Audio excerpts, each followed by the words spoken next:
What's going on, guys? Your boy King Red Diamonds, and I'm back for another Neo 2 video. In today's video, I'll be going over pretty much patronage levels and what to upgrade in the blacksmith when you come here. Okay, so I'll try to make this video as short as possible, but you guys know I love to talk. So before I get into it, I ask you guys like, comment, and subscribe. Share the video as well. I appreciate you all for supporting me still. I'm on the road to 2K, so hopefully we can get there soon. Again, thank you so much. Let's get into the video. Now, I will not go over all of this because I have done this in a previous video, which should be under my pro tip series where I went over the blacksmith. So I won't be going over these today. If you do want more information on that, go check those videos out. They're on my channel, so they should help you out. Today, what I'm going to be going over again is patronage levels and what to upgrade. Now, if you look at Toyo, you'll see above her head the dialogue where you press triangle. So if I press triangle, she gives us all of these options right here. Now, I want to know more. Pretty much, she'll tell you about the blacksmith itself. Speak to Toyo is more like, I think, for like lore guys, so people who like the lore. She'll just have a conversation with you. You don't really get much for this other than just speaking to her. Now, this right here, I have a request for Toyo. This is where you come into your first upgrades. Now, you'll look at these and you'll say, what should I do first? Which one is the most important? Between all of these, the most important one would be forge cost. Forge cost is by far the most important because you're going to spend majority of your time forging stuff rather than buying anything from Toyo. So especially if you're in the build crafting. If you're in the build crafting, your forging is you're going to spend a lot of time forging. So you want to have a discount on that so it can cost you the least amount of money. Um, you're not encouraged to forge early game simply because you don't have the funds for it. Earning gold is a lot more difficult than you may think in this game simply because not a lot of gold drops at a certain amount of time.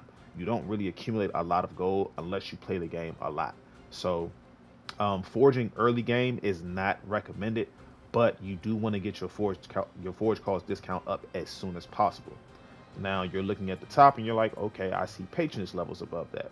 Now patronage levels, they aren't they aren't cut and dry, but they do kind of explain what they are. So patronage levels, pretty much, you're going to have to spend money in the blacksmith to get patronage levels. Okay, I think, don't quote me on this, but I think around 100K is where you earn around 2 to maybe 3 patronage levels.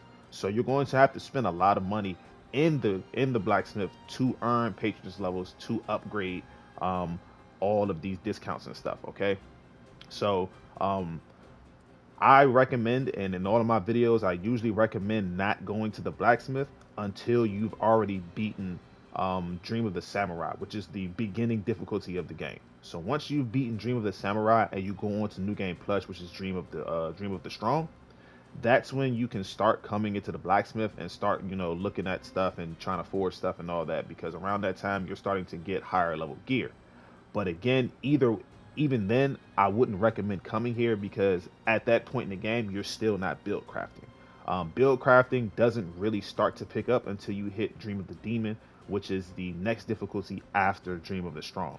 Okay, because at the end of Dream of the Strong, you are going to be guaranteed a Yasukani Magatama, which is pretty much very necessary for build crafting because of the set bonus requirements reduced -1. So Dream of the Demon is where you're really going to start to like come into the blacksmith and start spending money and accumulating all your patronage levels and stuff. But before you do that, you want to start with forge cost discount. Okay. Um, all the rest of these you don't need to worry about. Additional special finds is not is it really doesn't give you anything. It gives you a random item that drops, and the item isn't even that good to warrant worrying about upgrading this, as well as additional stock. In every video I talk about the blacksmith, I always say never buy anything from the blacksmith. Never buy anything, okay? And what I mean by that is to never come here. Never come to buy and sell. You have no reason to come here. If you do decide to come here, the one and only thing you should ever buy from here is a book of reincarnation. Everything else on this list, everything here, can be earned just by playing the game. Do not spend your hard-earned gold in this shop. It is unnecessary. It does not do anything for you. Do not buy anything other than a book of reincarnation. Okay? So, um, going back into it, um, sale price markup,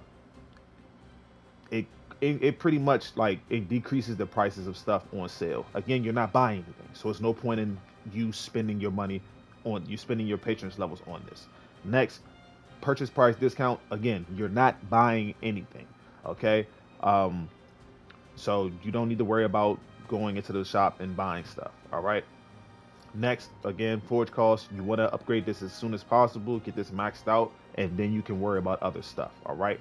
Um, so forge cost discount. This is the number one thing you want to go for when you talk to Toyo. Now, another person here is Muramasa, and some of you may notice him from the Ninja Gaiden series. Now, Muramasa, he is going to be the more important person that you want to talk to and upgrade. All right, because if you look at his upgrades, all of his upgrades are pretty much necessary in a certain aspect. Okay, some more important than others, but I would say all of his patronage level, like all your patronage levels, you want to get majority of his stuff maxed out first, and then you want to worry about Toyo. Okay.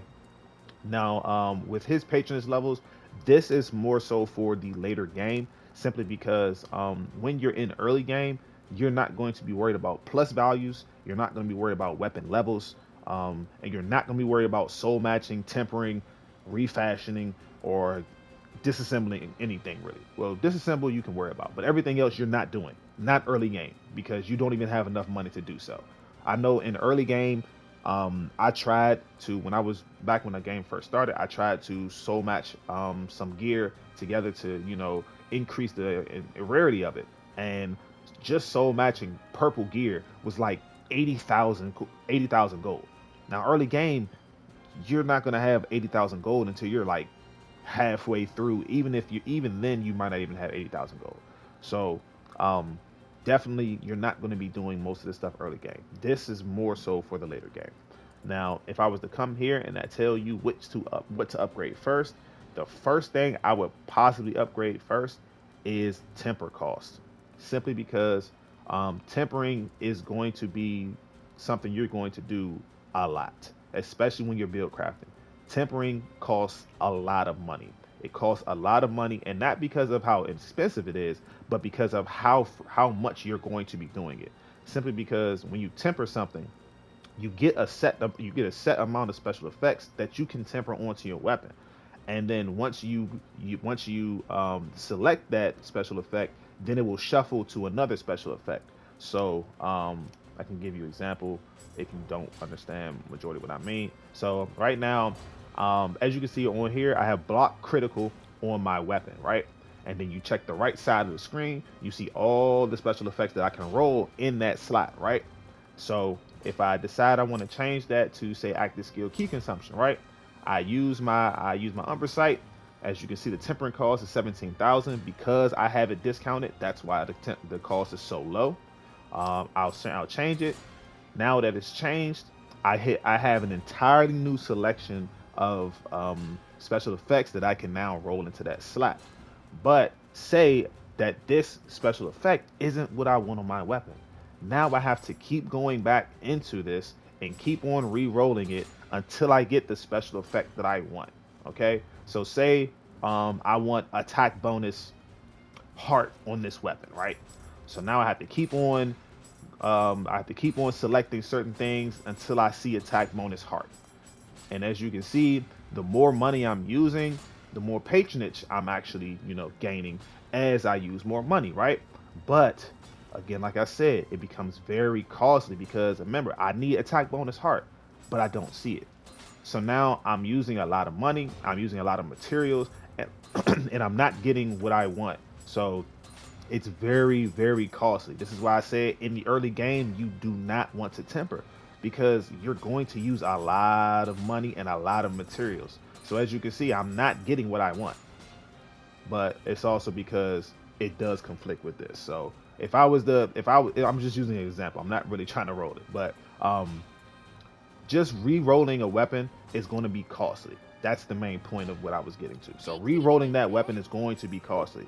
So um, whenever you want to have a better chance or better, bang for your buck, you want to come to tempering cost discount and you want to upgrade this to maximum. Okay. Now, after you get your tempering cost maxed out, the next thing I will go for is your soul matching discount, because soul matching is definitely very important as well. Soul matching in the later games is going to be just as prominent as tempering is. So I would go from tempering to soul matching next. Okay. So once you have both of these maxed out, the next thing I will go for is a lower limit. Not upper limit, but lower limit. Lower limit basically makes it so that no matter what you forge, the lowest it will give you is a +5 piece of gear, basically, or something that's +5 under your current plus value level. All right. So it's not going to give you like the lowest level gear possible. It's going to give you something that is +5 of your current level or higher. That's it. Like it's not going to go any lower than +5 of the current level. After you do that, then you want to come to upper level, because then it'll give you something above 5 levels. So the lower level will go 5 levels below, and then the upper level will go 5 levels above. Okay, so those two are interchangeable really, but I would focus on lower first and then upper. So right now we are at soul matching. We are at tempering first, then soul matching, then lower level, then upper level. After that, all of the rest of the stuff you can do at your own time. I mean, this assemble is actually very good as well, because you get a chance of getting rare item or rare materials and stuff. But the rare materials they're talking about is mainly stuff like let's go to forge. So it's mainly stuff like where would our so stuff like this on the other side. So you see smoldering ash pile, namahage, horn. That's the rare materials they're talking about. So when you disassemble certain stuff, you may have a chance to get a special item drop like this. But these item drops can be bought in the tea house, so they're not super necessary for pretty much forging and disassembling and stuff. Okay, but the main four that you want to focus on are these top four right here. So upper level, lower level, soul matching, and tempering. These are the main four you want to focus on when you come into the blacksmith and you're trying to upgrade it. Okay, everything else can come afterwards. But that is mainly everything I wanted to talk about, really. Just making sure that you're upgrading the right things, making sure that you are spending money, but you're going to spend money when you get later game. I recommend not doing this early game, simply because you're not going to have enough. It's just not going to work out. So wait until you get into the later game. If you must forge, I would say please just wait until after you've beaten the main game. When you've beaten Dream of the Samurai, then you can come in here and you can do whatever you want. But I recommend waiting until around Dream of the Demon, or until you get your first Yasakani Magatama. Okay? So, the first thing you want to go for Toyo, Forge Cost Discount. And then after that, Muramasa, you want to come to Tempering, Soul Matching, Lower Level Limit, Upper Level Limit. Alright? So, hopefully I didn't go on for too long. Again, you guys know I love to talk, but if you do have any questions, please feel free to hit me up in the comment section, and I will definitely get back to you as soon as possible. All right. So again, guys, remember to like, comment, and subscribe. Share with all your friends. Share it everywhere. Let people know. Get the word out. It's King Red Diamonds, and I'm out of here.